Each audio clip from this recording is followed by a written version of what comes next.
Right now, a former Badgers football player is on trial for sexual assault. We'll hear testimony from one of the accusers and responding officers. And investigators in Chippewa County say a man who murdered 3 of his family members and another woman may have been inspired by the Jamie Kloss abduction.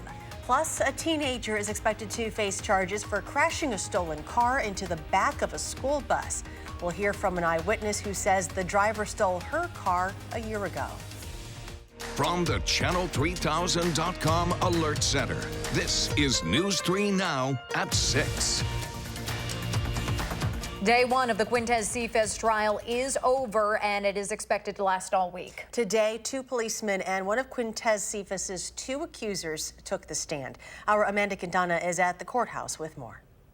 The prosecution is trying to prove that both women, who were 18 at the time, were too drunk to consent, while the defense says it was consensual and they planned it. But she sends the Snapchat message, raped, my phone is gonna die, I just got raped, I don't know what to do. The prosecution saying on that night last April, when one of Quintez Cephas's accusers sent this Snapchat, she was still in his room, going in and out of consciousness. The defense calling that accuser the organizer and promoter of the planned threesome. It's not a crime to be an athlete. It's not a crime to be a teetotaler. It's not a crime to have sex with someone who's been drinking. It is, however, very wrong to falsely accuse someone. The accuser taking the stand, describing a night of drinking, then not remembering much until she woke up in Cephas's bed next to her best friend. I remember I was very confused as to how we became naked, how we got into the room. A UW and Madison police officer were questioned about her level of intoxication. A lot of her thoughts seemed a little disjointed, so it took a little while for me to get responses when I was speaking with her. Was she crying? Yes. The other officer saying she had to take breaks, getting sick in a bucket while at the hospital, while the defense claims a video of them walking shows they weren't drunk enough to even be stumbling. We're also learning more about Cephas's roommate, Danny Davis, a current Badger football player. He was given immunity for turning over his phone. One of the accusers said he took a picture of her naked on that phone, but it was deleted and no photo was found. In Madison, Amanda Quintana, News 3 Now. Danny Davis, along with medical professionals and the other accuser, are expected to take the stand this week. Officials in Chippewa Falls say a man suspected of killing 4 people may have been imitating the abduction of Barron teenager Jamie Kloss. According to the Chippewa County Sheriff, Richie German Jr. killed 3 of his family members before killing a 24-year-old woman at another home and then shooting himself. The sheriff says German Jr. used a shotgun to blast his way into Lael Vang's home and then shot and wounded her parents. They did survive that shooting. He had traded text messages, police say, asking about a personal relationship with Vang, but she texted back saying, quote, "Who is this? I don't know you." In the Kloss investigation, the door was breached, a shotgun was used, Mr. Kloss was shot, Mrs. Kloss was shot. Very fortunate in this case is that the Vangs are going to survive from their injuries, but it could have been very, very similar in nature as to what happened. As you may remember, Jamie Kloss was abducted from her parents' home last fall, just 40 miles from the site of these more recent killings. Officials say German Jr. left his car running with items inside that suggested similarities to the Kloss case, but said they could not go into detail on just what those items were. We now know the names of a husband and wife killed while riding their motorcycle together yesterday afternoon in Greene County. The sheriff's office says 71-year-old Jean Carroll and 72-year-old Cynthia Carroll were thrown from their bike during a crash on Highway 69 near Monroe. Officials say a pickup truck was stopped trying to turn into a private driveway when another truck rear-ended it and sent it into oncoming traffic. The couple from Freeport, Illinois, was pronounced dead at the scene. Turning to weather now, we have sunny, beautiful days on repeat this week. Let's check your first alert forecast with meteorologist Chris Reese. Hi, Chris. Hello, guys. It's been a beautiful stretch, and I do believe that stretch continues for quite some time for us. Here's a live look from the station right now. Plenty of blue sky and fair weather clouds out there. That's what we're going to see as we go through the rest of the evening. The temperature right now, 76. The winds are calm. Dew points are into the mid-50s here. Temperatures throughout the state as a whole. The Dells right now at 70, Wautoma at 73. A couple spots closer towards the lakeshore into the mid-60s. That would be Manitowoc and Sheboygan. But the air is drier. There are no showers, no thunderstorms out there for us. It is simply the cloud cover that'll actually all fall apart as the sun continues to set. So that's going to set the stage for a clear night. Look for those temperatures to fall not just into the 60s, but deep into the 50s overnight. And I wouldn't be surprised for some upper 40s to show up tomorrow morning as well. Thank you, Chris. The Rock County Public Health Department is warning people in the area of an increase in drug overdoses in the last 2 weeks. Janesville police say in the last 10 days, they've seen 4 overdoses, including 1 death. While police say they're trying to find the source of the drugs, a drug recovery coach thinks it could be linked to fentanyl-laced drugs making their way through the area. Madison police are still looking for 3 teenagers who were reportedly carrying a young child away from the scene of a crash involving a stolen car. Yesterday afternoon, witnesses told police someone in a Pontiac G6 was recklessly driving on the Beltline. That stolen car eventually cut off another driver and rolled several times near Old Sauk Road. Someone reportedly picked up those suspects in a Dodge Durango before police arrived. Police did find key fobs to 2 other vehicles inside that stolen car. Madison police say incidents involving teens stealing cars continues to, in their words, plague the city. Officers say yesterday 2 teenage boys caused a pair of hit and runs, one of which involved a school bus. Rose Schmidt explains what happened and why parents are concerned. Rose? Yes, well, Madison police say they've already gotten a number of teens who steal cars off the streets, and they're continuing to prioritize this issue.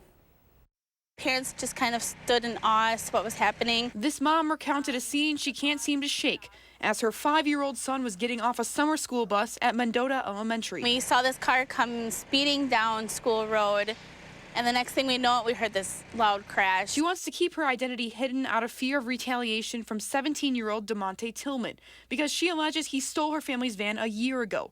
On Monday, officers say Tillman hit the school bus and just drove away. He just had no care in the world for the kids or the bus driver. He took off and just didn't care. There's some conflicting information from the mom and school district about how many children were on the bus when the crash happened, but police say no one was hurt. Officers say after Tillman drove away from the school in the SUV, he was traveling with a Chevy Impala. Both cars sped through the neighborhood, and the Impala T-boned another car and drove away. So now we've had 2 hit and runs in the course of just a few minutes because both of these guys continue on. Police spokesperson Joel Despain says this is far from the first time this summer he's written up an incident report involving a stolen vehicle. This has been one of the top priorities, if not the top priority for the City of Madison Police Department to put an end to this. Despain says officers found Tillman at a nearby gas station and arrested him on multiple charges, but they're still looking for the 16-year-old who drove the Impala. We're trying to encourage these young people to find a better path in life. Our gang unit's been working with a lot of these young people. We're working with their families. That's what this mom is hoping too, as she focuses on the positives. Her son is okay. I'm glad that he hit the bus and not a kid. Officers say they learned Tillman had stolen the SUV from a laundromat just a few blocks away from the elementary school. The owner says she accidentally dropped her keys in the parking lot. Unfortunately, I have the feeling this won't be the last case we'll be covering. Thank you, Rose. New at 6, Governor Evers is starting a new lead poison prevention effort. Under an executive order signed yesterday, the governor is directing state health officials to arrange resources and partnerships specifically targeting child lead poisoning prevention. Department of Health Services Secretary Designee Andrea Palm says the issue is affecting too many of our children, and we need to act now to make a difference today and for future generations. A Madison bike rental company is reporting skyrocketing sales after switching their fleet to electric. B-Cycle made that switch on June 18th, making Madison the first city in the country to have a full set of e-bikes available for public use by this company. 6 weeks later, the Cap Times reports the rental company has logged more than 40,000 rides. That number is nearly 40% of the total number of rides last year. A spokesperson told the paper most of the increase has come from local riders, which shows e-bikes are playing an important transportation role for residents here. Next at 6, the CrossFit Games are just 2 days away and local restaurants are getting in on the fitness craze. We'll take a look at some of the special menu items to keep the athletes full and energized. That's coming up.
The new Ian's Pizza location at Garver Feed Mill is officially back open. Opening day was last week Wednesday, but managers had to shut down after running out of ingredients during a busy lunch rush.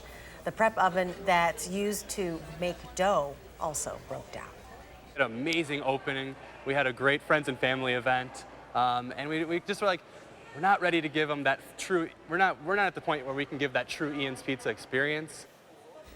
After spending these last 6 days working out some of the kinks, Ian's is back up and running. This week they are operating on shorter hours though, 3 o'clock in the afternoon until 10 p.m. on weekdays and until midnight on Fridays and Saturdays.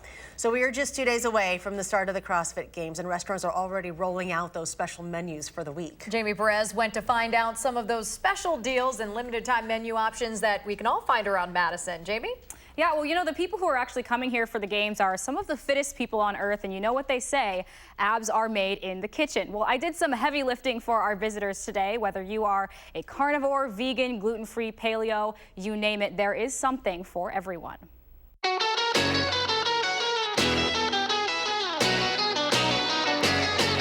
If we can get something that's approximately like 1 carb to 1 protein. Definitely some flank steak, 2 to 4 ounces of flank steak.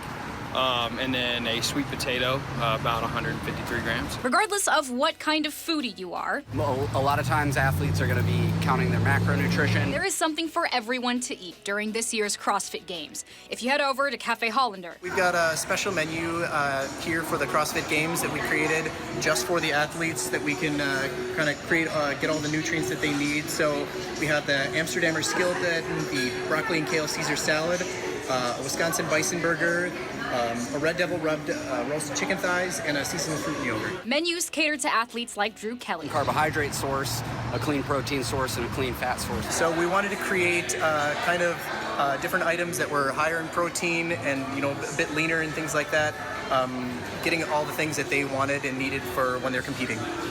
Head on over to Everly for a menu that's also kept the athletes in mind. For our CrossFit menu, we know that a lot of people have their health as their top priority, so we wanted to have some healthier options. And over at Yola's, where they themed their menu specifically for CrossFit workouts. We based the menu off of some really cool CrossFit moves. We have a power snatch, strawberry protein smoothie, a farmer's carry, frittata, box jump BLT, Power Clean Banana Protein Waffle. We're known for our waffles here, so we're really excited that to be able to provide a supercharged CrossFit waffle for y'all. And of course, plenty more all around Madison, where you can get whatever food you need for, you know, those gains. A lot of great items, healthy. You don't have to put your diet on the side when you come to Madison. Now, some restaurants have already rolled out their special CrossFit menus, but some don't start showcasing those menus until Thursday. But either way, great food all around Madison. That's certainly true. Jamie, thank you. Sure. So if you are in town for the CrossFit Games, we do have a guide on our website for where to find all those healthy restaurants Jamie just mentioned and more. We also have links to drop in CrossFit classes, how to register for a Fit Barge class, and parking information. Just head over to channel3000.com and search for the CrossFit Games 2019. Today, patients at American Family Children's Hospital got some super visitors. Batman, Spider-Man, and Captain America all teamed up to rappel down and wash those hospital windows. Al's Window Cleaning Company puts on the event to bring some smiles to patients and their families. Oh, it makes me smile too. That's good stuff. All right, coming up on News 3 now at 6, the Packers are getting ready for their family night scrimmage and their first preseason game. Is it that time already? Jay Wilson will have a preview later in sports. And all week long, we can enjoy sunshine and comfortable temperatures. Meteorologist Chris Reese has a beautiful first alert forecast next.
Well, 2 days after a cold front, our temperatures did not make it warmer than 76 today here in Madison. That kept us 5 degrees below where we normally are for this time of the year. We started things out at 60 degrees earlier on this morning. And this is a month that has just been plagued with day after day after day of temperatures that were above normal. We started July that way. The whole first week of July was above normal. Check out the third week of July. That was quite the hot stretch where we had those heat indices up around 110 to 115.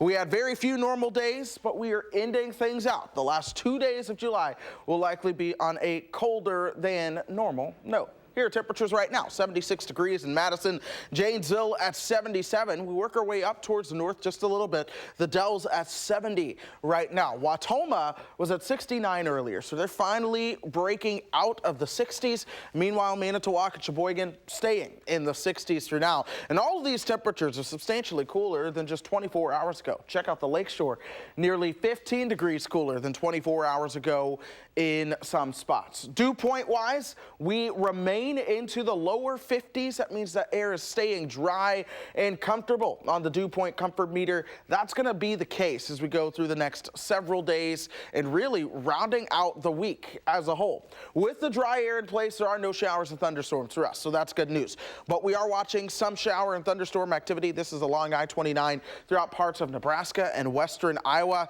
That's about it. Otherwise, as you zoom out across the Midwest, the only showers and thunderstorms are along a cold front towards the Appalachians. Some other showers and thunderstorms out throughout parts of the Rockies right now. High pressure in control is keeping that sunshine around. It will continue to do so going through the next couple of days. The only thing we're watching outside of sunshine is once this starts to slide over towards our south and east just a little bit, our winds will begin to become more southerly. That's where we'll start to add a couple more degrees to our temperatures, along with a little bit more in the way of humidity. But in the meantime, we're going to be dry and cool tonight. Those temperatures are going to fall into the mid-50s. Do not be surprised if some of us reach the upper 40s for those highs tomorrow. 71 by lunchtime, and then we'll top out right around 78 before we cool back down into the mid-50s. And then on Thursday, do it all over again, but we will gradually begin to warm things up. In fact, check this out. As we go through the next 7 to 10 days, we will see some temperatures into the middle 80s. By the time we get you into Saturday and Sunday, another cold front comes through. That'll cool us down as we go by or towards Thursday of next week. The only 2 rain chances, it's going to be late Monday night into Tuesday, and perhaps another rain chance by Friday, but that is 10 days away. So we will enjoy this dry weather for now. It's a great day to be at the pool as the All-City Diving Meet continues at Ridgewood. The story's coming up in sports.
After a day off, the Packers are back on the practice field today. Friday night's the annual family night practice. A week from Thursday, the first preseason game against the Houston Texans at Lambeau Field. Now, we've made a lot about the challenges of the new Matt LaFleur offense, Nathaniel Hackett as well, what that offense might bring. Not only quarterback Aaron Rodgers, but everyone else on offense is facing those challenges too, including Pro Bowl wide receiver Davante Adams.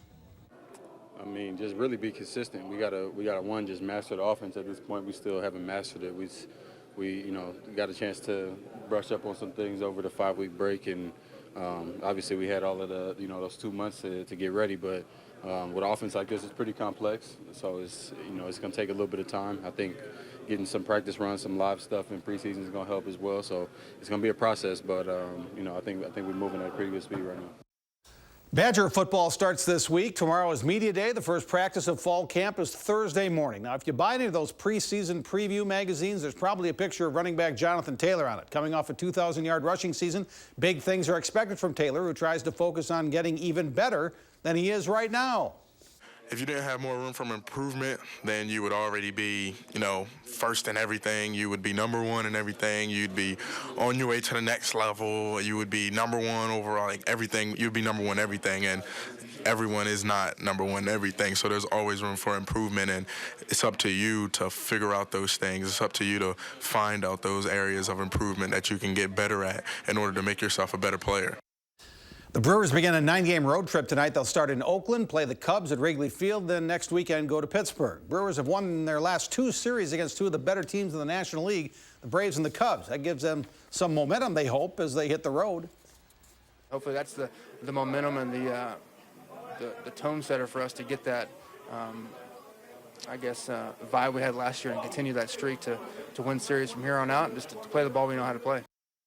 It's All-City Swimming and Diving Week. Usually the All-City Swim Meet is Thursday through Saturday, but this year it's Friday through Sunday. The meet is going to be at Westside Pool just off Odana Road, and they want to minimize traffic and safety concerns by moving more of it to the weekend. It's just a 1-year Friday through Sunday schedule, though.